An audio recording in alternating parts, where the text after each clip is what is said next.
Welcome to Horror Movies with TNA. Each episode, we're going to pick a film, talk about it, and rate it. Word of warning, there will be spoilers.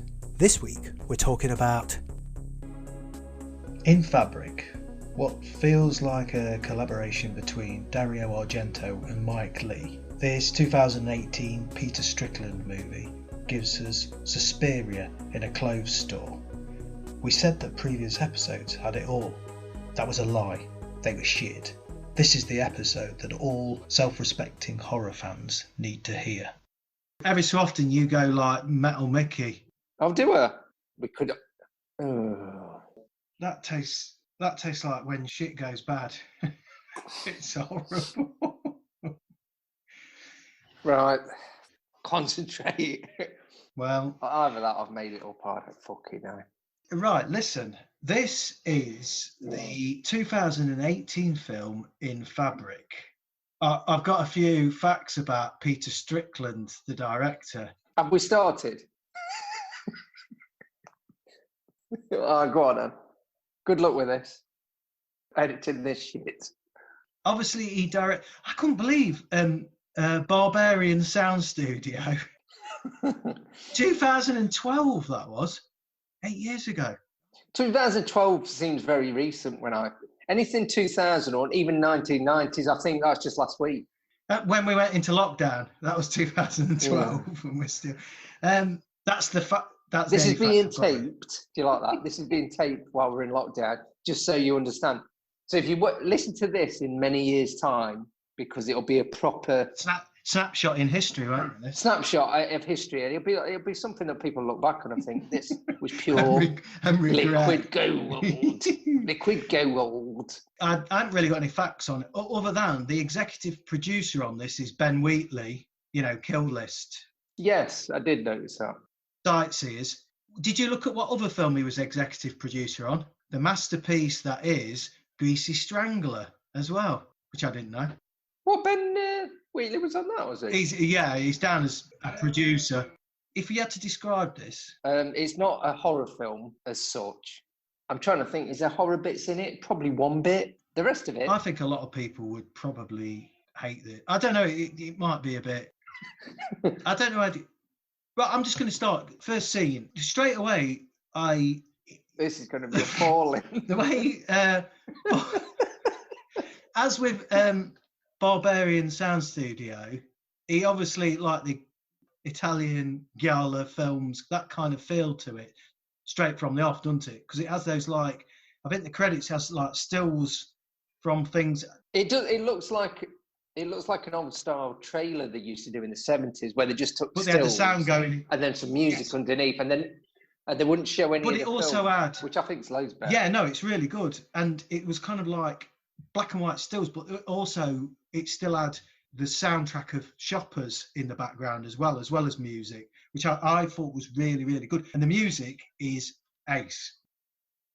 That's why I told you turn the sound up on this very, to appreciate it, because it's at more than 50% makes the film. Because if it was just the film, I wouldn't have rated it as well without the ace music and the sound effects. Like I told you, there's little just, bits that are really, really good. Just weird noises every now and then, isn't they? It's a bit Children's Film Foundation. It's a British thing, that, by the way.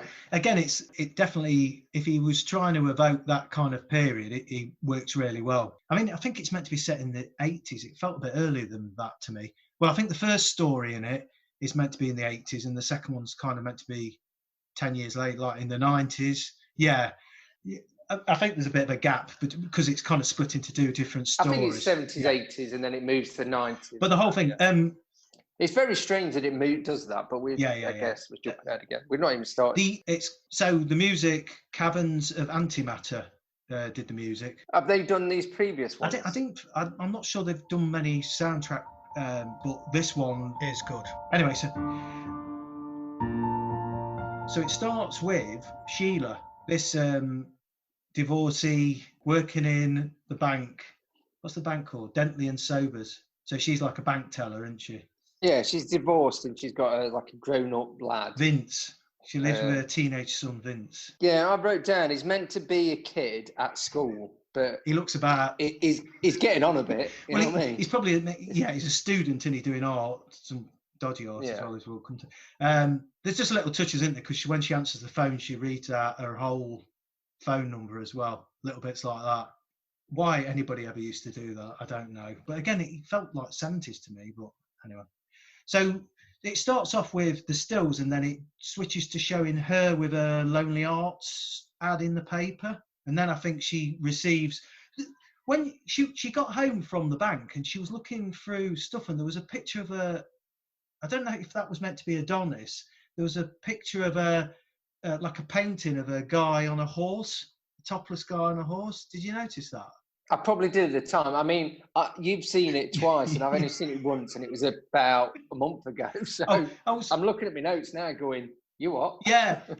What it is she'd picked up some envelopes. So she'd received some responses to a Lonely Hearts advert, of which I have written down, date funny, blow case, Adonis, and smiley face. Do you know what I wrote?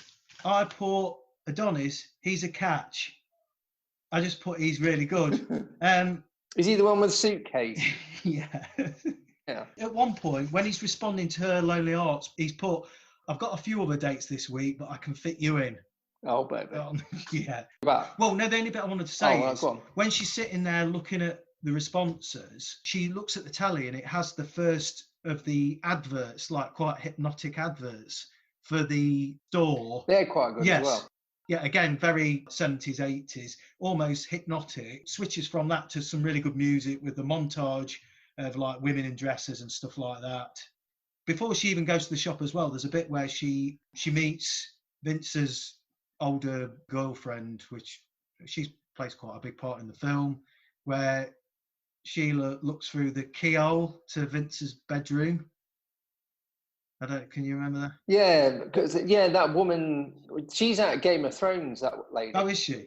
I knew I recognised it, and she's been in Star Wars. It's Gwen in the film. Oh, is she? Oh, right, okay. Anyway, so Vince, just very quickly, Vince lets slip that, well, Vince's dad, Sheila's ex, has got a new bird, so I think that pushes her to make even more effort on a date with this fucking, I don't know. you know. That's it. Right. Carry on. Sorry, mate. What, you were going to say something before she goes to the shop, because I've got when she goes to the... Well, when she's in the shop, when she's trying on that red dress, which is this fabric business, it's in fabric. I just remember that the really good woman, I thought I recognised her from... I thought she was an American actress from another film, but she isn't. She's just someone that's been in his other films. Oh, okay. Peter Strickland's one. And like I say, I've seen Barbarian Sound Studio, but I haven't seen Duke of Burgundy, mainly because I know it's not a horror film. It's mainly a like 70s softcore kind of thing. I haven't seen it, no. I don't know, but it makes me want to watch it, because I probably quite like it, even though Confessions of a Window Cleaner is the classic that no one could touch. Yeah, shouldn't try and revisit that genre. I am trying to remake it now on in real life. Camcorder we just made. In real life, yeah, just on made. your own. Camcorder. What was that? Anyway, so the funny bit was she's like watching her put this dress on, and she's just staring at her. And I just remember laughing at that for some reason. There's lots of weird... She's just buying the dress and she just goes... Yes, yeah, there's lots of bits where there's a pause where she seems to be She's really good, to be honest, out of all of them. That the actress that plays, and apologies, I've not written that down for some unknown reason, but the main person that goes through it, that's the main witch, or whatever you want to call her, in the shop with a weird accent, and looks like she's got fangs, but she hasn't. You know what I mean? She looks strange, doesn't she? Yeah. Is ace. It's really good. We should edit in who the hell that person is. Yeah, we'll edit in the name. I don't know why I'm not written now. We should have done. Mr. The Ghost again. Miss Lokmore is played by Fatma Mohammed, who has starred in all 4 of Peter Strickland's previous films. Just a bit of research, that's all I'm asking for. Makes me cross. If you're going to do something, do it properly. You know what I'm saying? God, she talks some shit though, doesn't she? While Sheila's trying on the dress, none of what she's saying, well, it all makes sense, but it's just a long way around of saying, I think one bit she said is her purchase on the horizon, the hesitation in your voice. The shop assistant's saying these long, convoluted sentences, and Sheila's just saying, it don't really fit me. And Sheila's, who's played by Marianne Jean Baptiste, because she was in Secrets and Lies, and because I thought... Didn't she nearly win an Academy Award or BAFTA or something for that as well? And that general conversations between her and her son just kind of like reminded me of like a Mike Leigh, like really mundane kind of... That's probably why she did it. Yeah, it's really good. No, it's not why she did it, why she got chosen. Maybe. So it gets round to her trying on this red dress that's got a bit of a history. There's a bit of a scene where she's trying on the dress in a changing room in like darkness, which is really good as well. All the different mirrors from all the different angles. And I thought that bit was really good. Again, Sheila says, it's a bit really mundane. She says, it's a bit small. And the shop assistant says, our number is only a creation of actuality. Dimensions and proportions transcend the prisms of our measurements. I mean, that's just from her saying it's too fucking small. And then when she decides to buy it, the assistant is that assistant again is like kind of fondling the dress, and the time seems to like stop. It takes ages before it moves on to the next bit. So again, it's a really weird bit. But then it cuts to one of the bits where, you know how it keeps switching to the scenes above or below the shop? Yeah. This is the first see her taking off her wig, almost like she's a live mannequin. Yeah, but I mean, I'm going to say it now, there's a lot of Suspiria in this film. It is definitely like Suspiria in John Lewis in a shop, isn't it? But she kind of does this bit, which I think you mentioned before, where she does this thing with her hands, where she kind of goes, and it kind of does like a swoosh sound. Do you know what I mean? Yeah. It looks really, really good at that bit. And then she flicks her hair. There's one bit where she does this. Hair. That must have really hurt it. I couldn't do that for that long. It really hurt my neck. That's why I think she's really good, just because she must have put herself through quite a lot. I think she's good because she flicks her hair back and forth. She flicks her hair back. Yeah, but for ages. Then it has the scene where she goes to the Greek with Adonis. He's got vouchers. And all the time while they're having this really tragic date, keeps switching back to Baldy woman who's going down in the dumbwaiter as well. It doesn't really show you where she's going. Dumbwaiter, yeah. And then it has, after the date, Sheila comes out in a bit of a rash. It doesn't play on that much, but that rash, anybody who wears the dress comes out in this rash, which almost looks like the pattern on the dress. I don't know, maybe I imagine that. And then that says buoys. That doesn't say boobies. Oh, I've got it wrong. You missed it. You missed it. Sorry. Tony's sending me messages on the calculator, and he didn't do booblers or boobies. He did buoys. No, I don't even know how to do He booblers. did. Oh, it's buoys. a 7, isn't it? No, but around the half-hour mark is the first where we see the scene where Fatma's looking out the round window again at all the shoppers trying to claw their way like in. in Play School. Oh, yeah. There's loads of... Yeah, the idea is it's some kind of... Not dawn. Yeah, Miss Lookmore. We don't even got to the best bit with the mannequin. Well, no, we're not far off there, if that's what you class as the... Well, now, it is, isn't it? Sorry, carry on. You were saying something. There's the sequence I was talking about where she's looking out the round window and it sees the hordes of shoppers. And again, it's really, really good because it's got the stills again of like people in the 80s doing shopping and then all of a sudden there's like a mannequin hand and one of those like jarring noises. And that noise. Yeah, really, really good. Yeah, that's really good. To be honest, that's about the jumpiest bit I've found in it because there's no jumps. It's not, like I say, it's not. I was going to say a proper horror film. It's still an horror film. If you look at it isn't. There's no one really going around killing people. I mean, it's a dress, and there's no real jumps other than the way it's cut, like those weird bits. I mean, I suppose, once she's worn the dress, there's some scenes where she's asleep and the dress is hovering above her, or it's screeching on the rail in the wardrobe and stuff. So there's bits like that. The more the ghost Yeah, I suppose. Yeah, element. yeah. But to be honest, the ghost story bit was a bit secondary for me on it, really. But anyway, she tries to wash the dress, and the dress isn't having none of that, because this is where the washing machine's going ape shit. And then again, this has a connection to the second story, which is the one with the washing machine, the sexy. Well, it gets more comedic, I think, in the second bit. The really, sexy washing machine repairman. And it goes mental, so the washing machine is jumping around everywhere. This is the bit where Sheila's trying to stop it from shaking about, and Vince, they're trying to wrestle with this washing machine, and she ends up getting her arm cut open, which is the bit. There's a bit of blood. It's quite this most gory bit, really. Yeah, and I put down Tenebrae here in terms of the arm, because it bit buggers spray up up the wall. Yeah, it was a bit like that, a bit reminiscent of that. So throughout the film, there's this kind of tension as well between Sheila and Vince's girlfriend, because before the washing machine smashes up, they're playing this board game where I can't be asked to move on. Well, there it's like, what's it called? It's not Ludo. Is it like Risk? I didn't know what game it was. I did write down. No, it's not what Risk, game. don't you? No, it's the one where you go around the outside and you have to come back in again. Is it the one where you normally have a popper in the middle? Yeah, it's something like Patience. Don't think this is interesting. No offense, mate. What?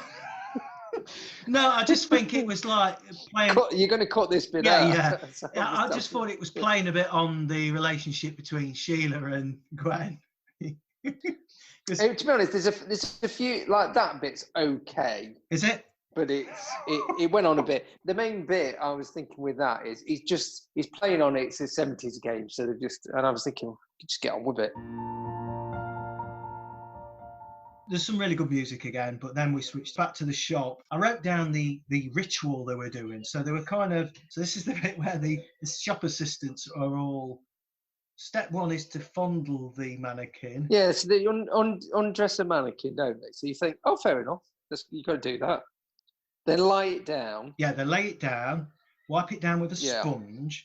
This is when old Wanky turns up. I don't know what his name is. Guy that was there. So Mr. Lundy turns up. He's obviously got what do you call it? Actually, I wrote down, Bonk-on. He's got a bonk on. No. Fucking hell, if you ever saw the film Mannequin, he'd absolutely explode. Well, galammatophilia, which is the obsession or you're liking mannequins. Generally, you knock one out over a mannequin. Yes, that's exactly right. Well, who hasn't, to be honest? So we've all got that. So we've switched back to the store, and then there's this controversial scene where the mannequin is. I've made a few notes here. This is a bit that. So it's a mannequin. It's got pubic hair. Yes, it has a bush. There's not a problem there. It's no. Then, like you say, it's menstruated. Yes, and then Miss Lookmore licks it. She did. Well, she doesn't lick it. No, she puts a finger up it and licks the blood. Yeah. I mean, it's pretty.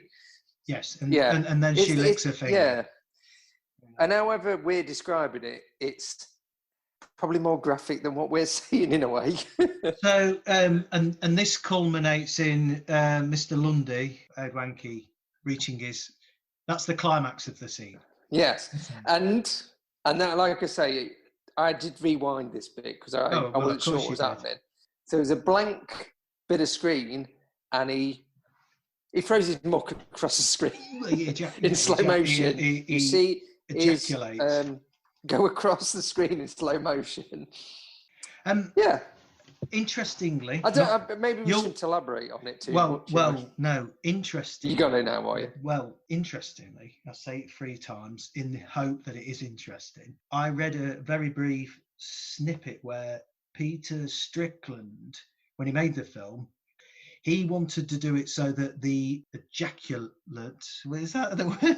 Ejaculate, landed on one of the dresses in the shop, like as a pattern, and then they'd have a scene where a shopper came in and was attracted to the pattern on the dress and actually The went spunky, and bought spunky it. dress. The spunk dress, and went and bought it.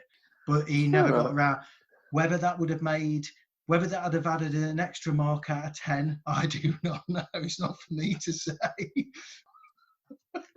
You can't knock a spunky dress. You can knock one out on a spunky dress, but you can't knock it. Absolutely. Anyway. There's a bit of a comedy scene, actually. Then it switches back to the bank with Sheila being talked to by the two managers, which is Steve Oram from Sightseers and obviously Julian Barrett, because they were saying they weren't sure about her handshake. They like the way she smells, but they weren't sure she had a sincere handshake. So it was just a bit where they were interviewing her. It's just, I mean, he's obviously put them in because they're good comedy act. That bit, I mean, it's not. It's you could have got rid of it. I don't. No, they're totally out of place for the film, but the film's weird anyway, so I don't care. And I really like Julian Barrett, so anything he's really good. I'm fine with. We then switch back to Sheila back at the shop, and the assistant's talking more gibberish. So this is kind of key to the story. This is the bit where she gets to learn about Jill Woodmere, who wore the dress when she was killed. Yeah, she got killed, didn't she? So that's kind of laying the bit of the ghost story that she died in I think she died in the dress. Having said that, it never really elaborates on that not really. At all. But the bit when the Mrs. Lookmore rolls up a page of the catalogue. Oh dear, yeah. I didn't write it down. Yes. Try to shoves it up herself. Yes, she inserts it. It's a bit again. I mean, it's a weirdly. I think, like I say, Duke of Burgundy is totally a sexy time film. I think that's the proper term. Barbarian Sound Studio. I don't remember a lot of sexy time stuff in that. There's probably a bit. Like I say, Duke of Burgundy is more of a sort of softcore kind of harking back to the 70s. Romp. Yeah, but not a romp. No, it's not a romp. It's meant to be like a proper. I'm trying to think. Why hasn't he done a romp? Believe it or not, I haven't watched a lot of softcore 70s stuff.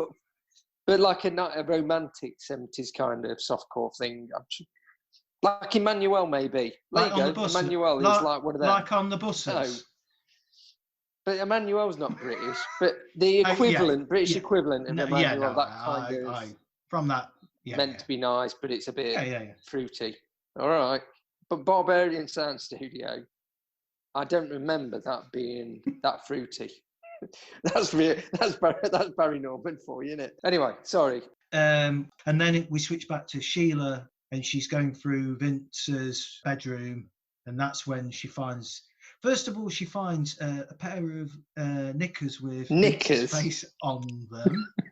Ladies' pants. I think you're going to proper terminology. Is that what they're called? Ladies' pants, men's pants. Women's pants, men's pants. And then she finds the picture that Vince had drawn. How would you describe that? This isn't the bumhole bit, though. It's like a... Yeah. Oh, it's a picture. And they're all praising the bumhole. And I've literally drawn a little picture of what it is. I don't know if you can see it. Show me yours, then. Well, mine's better because I've got the stick man praising the bumhole. Oh, I could only do that. Look. Why is one cheek higher than the other? Because she's got problems. Whoever it is kind of like looking back over his shoulder. Looking back over my shoulder. Okay. Anyway, so there's that little interlude where she's rifling through his room. I think she might find the red dress in there. So she's thinking that Gwen's been wearing it. Some little scene anyway. It's forgettable. But then we've got Sheila and Zach with a great voice. So she's gone on another date now with this guy called Zach, who's got like a really deep. Oh, he's got a lovely voice. I've written something down here. I've got toilet break before feeding time, and I just remember that being funny. Is that when she's being interviewed by Julian Barrett and that, or she goes back? That's another interview, doesn't she? Yeah, they're concerned by the amount of breaks she's been having. One of her colleagues has noticed she's been having a lot of breaks. So again, it's one of those funny interludes where they're kind Sorry, of I've skipped ahead. But diplomatically. it was the terminology. No. I've literally put it in quotes again. I said toilet time. Feeding time. Yeah, before feeding time, not lunch. Feeding time.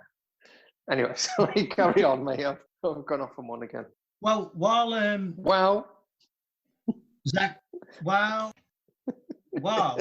Sheila's out having the meal, it switches to Vince and Gwen having sex. Gwen looks up. The red dress is kind of hovering up in the air, but it kind of came at her and she kind of screams, and that's like a scene as well. When the dress is up in the air and it's kind of floating around, it looks really good. When the dress is on the floor and it's kind of dragging along. I don't mind that. I think that it's meant to, when it's going under the door and all that and being dragged along, I'm fine with that because it's meant to look a bit shit. It's meant to look shit. I think so. Oh, okay. I don't think any of it. No, it's meant to. Yeah. The whole idea is it's meant to look. Like I said, I've even written down here because it's a bit poncy. There's like the film. I don't think it's done on film. It may be done digitally, whatever. But it's meant to look like a grainy 70s, 80s film. You know what I mean? Yeah. It's got that. It doesn't look completely particularly new either. And I think he's put that sort of graininess in there as well. So I think the effects are purposely lo-fi. Do you like that? Yeah. Intentionally lo-fi. I just wanted to mention, because it was a scene I quite liked, there was a bit where it switches back to the shoppers at the door all clamouring to get in, kind of like Dawn of the Dead. And all the assistants are kind of beckoning them in again, hypnotically, the other side. And Mr. Lundy's there as well. They're all kind of doing this, beckoning them in. Yeah. Like that, which I quite liked. Oh, and there's also a bit where Zach, who's now kind of coupled up with Sheila, convinces her to wear the red dress again, and she gets attacked by a dog. Yeah, I've got fucking dog goes balmy. Yeah, but did you hear what I'm assuming the owner of the dog shouts? No, I can't remember. Sheila gets attacked by the dog, and then somebody shouts, "Darren, you bastard." I can't remember that, mate. Well, you have to watch it back, whether the name of the dog is called Darren, which I really like. But honestly, it's not anybody's it must be the owner of the dog, because it's not one of the other people's. Darren, you bastard, which I thought was really good.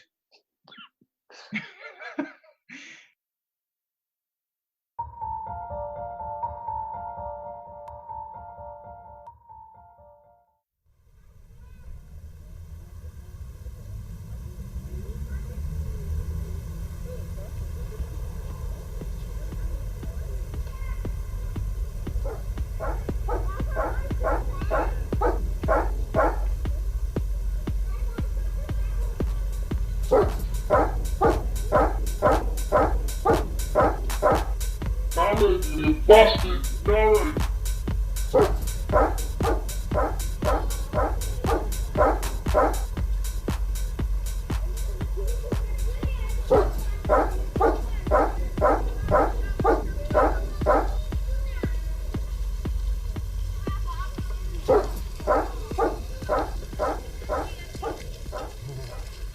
Darren, you bastard, Darren!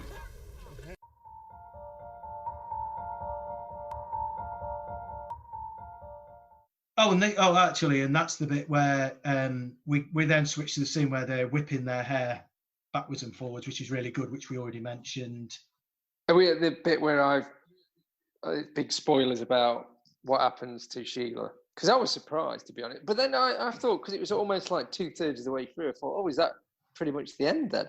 Well, there's little bits where she goes back to Sheila goes back to the shop and tries to take the dress. There's a bit where she's trying to it back, but then she's baffled by bullshit from Fat Man. Yes, she goes back to the store and tries to hand it back because she's realised now that this dress is kind of bringing nothing but bad luck, because she's got a rash and she's been attacked by a dog and all these different things. So she tries to take it back. Miss Luckmore says, "I have reached the dimension of remorse, like a whisper in an ocean." And then she meets Lundy on the stairs and he says, "I hope Adonis complimented you." and then I've drawn a picture of Adonis, which I think may be something a little bit like like a dog. Like a dog with two cocks. That's exactly what. Right, so we're in about. There's very briefly. There's another scene with the bank wankers with Sheila, and pick her up on the fact that she waved at Pete Matthews' mistress. Yeah.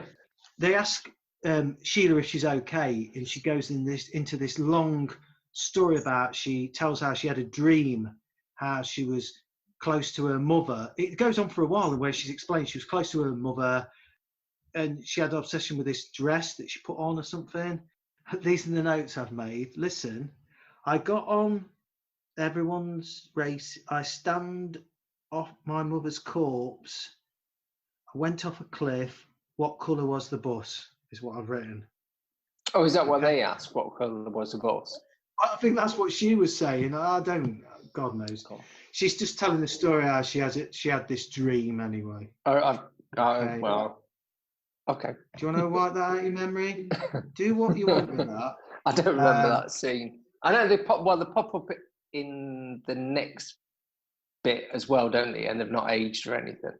With I think Sheila's taken washing machine guy. Yes, and I'm jumping ahead. You've got to cut that bit out, haven't you? Well, no, we're kind of there now because this is an hour into the film. So Sheila's then driving at night. She's taking the dress to her.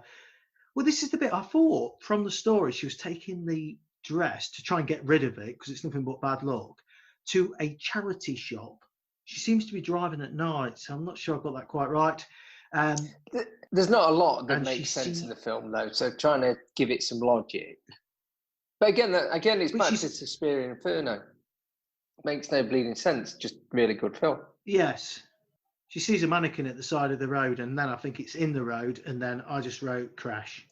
Yeah, and to be honest, it was a proper surprise because I was thinking, well, hang on, isn't this meant to be about an hour and a half, this film? And it means Psycho did it, obviously about 20 minutes in, but everyone knew, unfortunately. Yeah, it's a bit weird because I was thinking the film was about how this dress passed into a few different people's hands and there was different stories, but there really is only one story that takes up most of the film, and then there's a secondary story afterwards. And it changes, to be honest, it changes completely in a way. In the second bit, it's more comedic. It's a different. I mean, except for when it goes back to the shop, which hasn't really changed.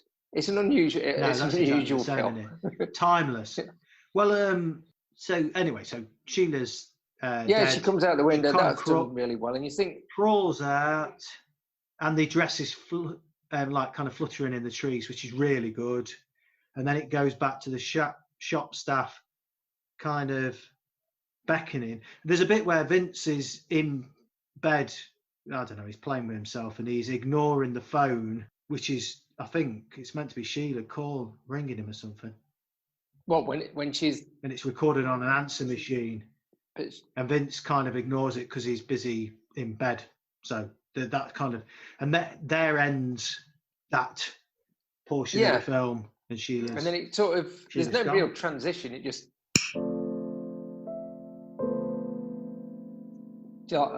jumps to a bit later on, 80s, 90s. Strangle your furry hamster. Listen, we're now in a close, I think it's meant to be a charity shop. So this is the next kind of segment. Somebody buys the dress so that Reg, who's getting married on his stag do, can wear it for the evening. Yeah, I've written in, moves to 80s/90s and then a crossed out 90s. So, but it's a stag do, isn't it? Well, because the music from the stag do made me think, it's 80s, not 90s. This is the thing, because I got the times, because from what I've read, I could be wrong, the first segment's meant to be 83 and the second bit's meant to be 93. Really? I'd say I'd knock a decade off both. 73 and then 80. Yeah, well, it seems slightly out to me, but anyway, so that's what I thought it was meant to be. Whatever. So anyway, Reg is a washing machine repairman, and he's made to wear a dress. His father-in-law's a cock, I wrote, and there's a good bit in the nightclub where they're all like dancing around. It's the worst. To be honest, I was saying it's the worst nightclub ever. No, and we've been to a lot worse. Yeah, it is a 90. I mean, the sound I put soundtrack intense. And What? it kept switching to an old DJ.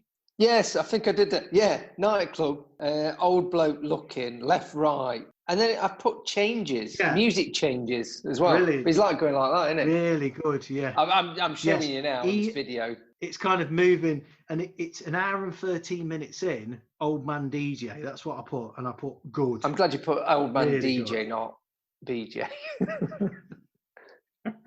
Oh, yeah, well, yeah. So so we've got this next story of how the dress passes on to them, this cursed dress. And we've got Babs and Reg who are getting married. Reg gets from the night out, he's hungover the next morning. Babs is moaning at him, quite rightly. He's got the kind of a rash. Everybody who's worn this dress, they've all had this same... Sort of red mark, sort of rash, burn marks or whatever, yeah. This is where it gets more, like I say, it's more comedic and more... It's sort of surreally comedic, kind of. It really is an horror film now, I would say. Until right at the end, probably, maybe. Well, this is the bit I liked quite a lot, which is Reg's boss, Cottrell. So he goes back into work, and his boss is not happy that he wasn't invited. He's the guy that's got a chain. He's wearing a golf kind of jumper with no shirt underneath, and he goes in to see his boss because he's told by one of his mates at the place that Cottrell's not happy with you because you didn't invite him to the stag do.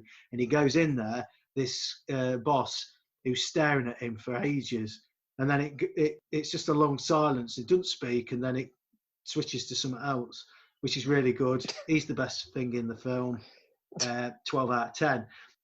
Then it switches to one of the sexy washing machine scenes where Reggie's repairing. Yeah, we've got to explain this bit because it reoccurs at least 3 times. So when Reggie's repairing it, he goes into this kind of almost trance-like where he's explaining what's wrong with the washing machine, and anybody that's within earshot pretty much goes into a wanky state. Is that right? Technically? Yeah, it's almost climatic. He says, again, because I write these things down, he says, it doesn't ride properly over the transmission. Look, I'm not doing it sexy. No, but does it? If you do find yourself aroused, no, he doesn't. It doesn't ride properly over the transmission drive. The transmission mounting bolts have come loose. The agitator hub, the plungers are no longer fitting. Oh, he said this was the sexy bit. He says the plungers are no longer fitting into the wig wags. I'm not sure that some of that's realistic. Sexy. Being a washing machine Wig expert wags. himself. Have your wig wags never come loose? To be honest, they've never been fully tightened. So when it goes, everyone goes into a sexy time trance, don't they? Which is, it absolutely nothing to do with the rest of the film. But when he talks technical about washing machines, trance. Hubba hubba.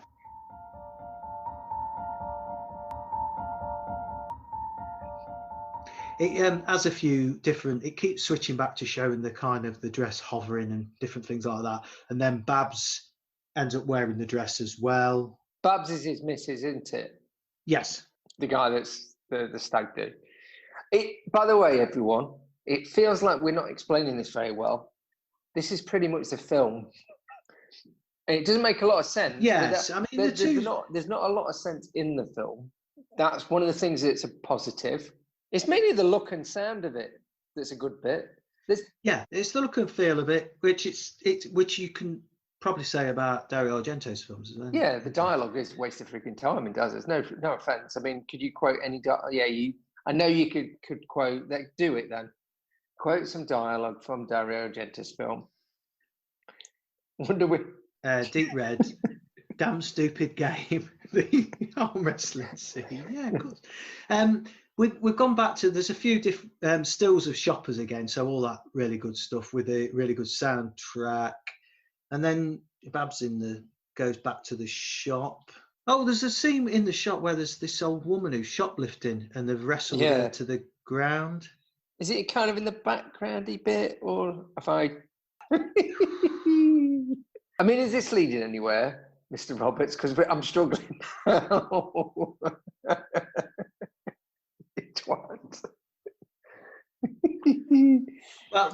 So then we have the bit where they're washing I think they try and wash the dress. Yeah, and luckily he's a washing machine repairman. Yeah, well, he doesn't rip his arm off this time. And then he starts talking about it. No. Doesn't his missus get a bit? Yes. So the basket drive goes bananas. Babs at this point goes bug-eyed from intense sexual arousal or mind-numbing tedium. He mentions the wigwag solenoid again. Oh, Reg. Oh. I think that's a thing, isn't it? Don't correct us if you know what the right name for a wigwag solenoid, because I couldn't give less of a shit. Well, right. We keep switching back to the dress, kind of fluttering and hovering and things like that. Really good. We're pretty much near the end now, aren't we? Because there's not much of the film, because he's only in it for about 20 minutes. The majority is with Sheila. It's almost, like I say, it's almost like two films in a way. And the second one's really short, which is more of a comedy. But then it goes back to more of a horror. And I think it's quite good. Well, do you want to explain it? Because I've not really explained that at all. Well, there's kind of two segments. One's the major bit, and then this is almost like a side story where it just wants to kind of continue the story of the dress being a little bit cursed and bringing bad juju. There's a bit where the dress kills a canary as well. It kind of it goes over, it covers the cage. Canary. Fuck's sake. Because this is the scene where the bankers want some sexy talk from Reg, so he starts talking about. But the cat keep trying to coax it out of him, which is obviously very. To be honest, it's the most comedic bit of the entire film, where they're trying to get him to talk technical. Where, again, it doesn't make any sense, but it's fine and it's quite funny. It doesn't, because there's a bit where Babs is in labour and the doctor is kind of like a dream sequence. Mr. Lundy's the doctor, and the nurses are the shop assistants. It almost passed me by, but there's kind of like a weird scene. Oh yeah, the baby gives a finger as well when it comes out. Yes, I remember that. I've literally, and also, when you put buzz-eyed, I've written down buzz-eyed on washing machine terms. I've literally put the same thing, buzz-eyed. I remember that. Yeah, well, Babs goes into the shop, doesn't she? Babs goes into the shop. She shouts, "You lot could do with a good shag," and then people start.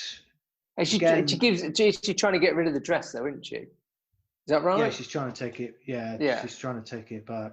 And isn't it two old women that have an argument? Yeah, which is the best, arguing. The really funniest bit in the old film. One's trying to give. One pushes into the queue.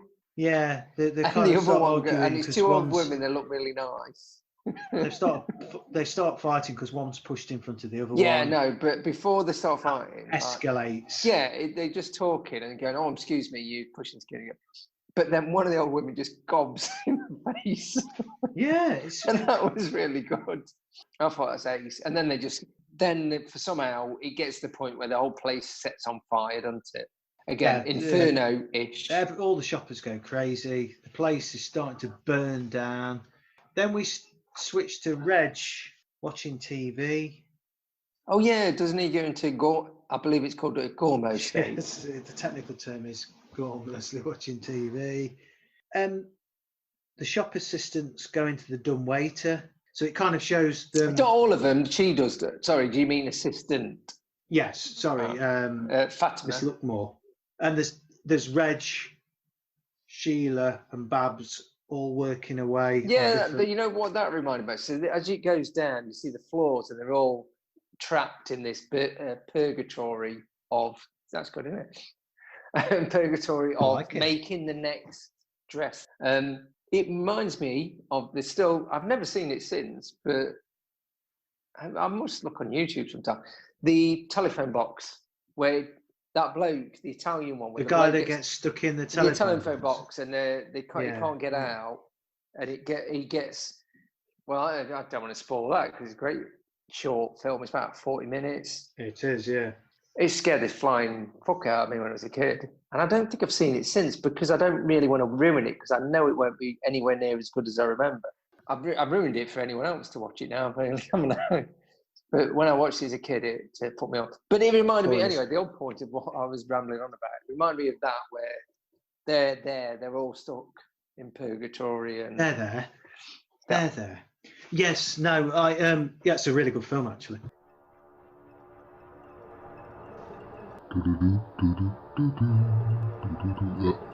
Hello. The telephone box, or La Cabina, is a Spanish-made for television film directed by Antonio Macero.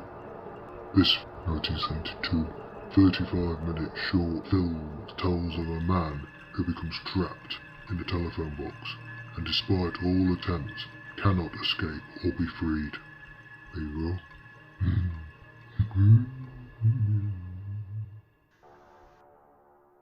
it pretty much it ends there, doesn't it? Is that right? Yeah, I mean, I don't think generally what does she do? People get the dress, they try and get rid of the dress, and then the place burns down, and then there's She gets in the dumbwaiter, it goes down, you see all these people in purgatory, the previous people that had anything to do with the dress. Does it end there? How does Babs die? I don't think Babs does she? Maybe she gets burnt Is in she the... not one of the ones in? Yeah. She is Babs. She died. Is Reg there? Reg is there as well, isn't he? Because he's been gore mode. All three of them are TV gore mode, I believe it's called. to death. Gore mode to death. Gore mode. And then you've just got a final bit, which is just throwaway bit where the dress gets found by a fireman in the kind of the record building. Yeah, I didn't remember that. Shit bit. Oh, blimey. Please drink responsibly. Or not. I couldn't give a flying fuck. Do what you want. I'm not your dad. Right, it's a review bit now anyway. We've said, so 3, 2, 1. I almost feel the ghost story bit's a bit secondary when I'm thinking about how I would explain this to somebody if I was going to recommend it. I think we both said we wouldn't recommend it in a way, though, didn't we? Well, it's all the style bit, which is the same, probably the reason why I like Argento films. The style bit I'd recommend, is the main bit about it. It was this film was actually recommended to me by me, wasn't it? No. Somebody else recommended it to me. Well, look, I really, really liked it because I like the style of it. I'm not bothered about the ghost story bit about the dress. I like the few bits with the dress and everything. I like some. You keep going about the ghost story. I mean, I didn't get that. To be honest, I didn't pick up the ghost story. It like I said. Well, it's meant to be a bit of a ghost story. I guess.